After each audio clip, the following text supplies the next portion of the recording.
5 రోజుల నుంచి కూడా అనేక రకమైన వేధింపు చర్యలు కానీ, అలానే థ్రెటింగ్ కాల్స్ కానీ, చాలా మానసికమైన ఒత్తిడికి మమ్మల్ని గురిచేస్తున్నారు. దానిపైనే ఎస్పీ గారితో మాట్లాడి ఆ కేసు నమోదు చేయడానికి వచ్చాను.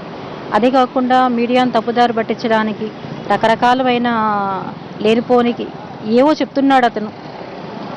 అవన్నిట్లో కూడా నేను ఎస్పీ సార్ దృష్టి గారికి తీసుకెళ్ళి న్యాయం జరగాలని కోరుకుంటున్నాను. గడిచిన కొద్ది రోజులుగా ఇలా చేస్తానే ఉన్నారు, తిరుగుతూనే ఉన్నాడు. ఇతను అరెస్ట్ చేయకుండా ఎందుకు నిర్లక్ష్యం చేస్తారు? దాని గురించి నేను ఎస్పీ గారితో మాట్లాడాలని వచ్చాను. ఎందుకంటే మాకు ప్రాణహాని ఉందని చెప్పి అంతా నేను క్లియర్గా చెప్పినా కూడా దానికి తగిన చర్యలు అయితే తీసుకోలేదు.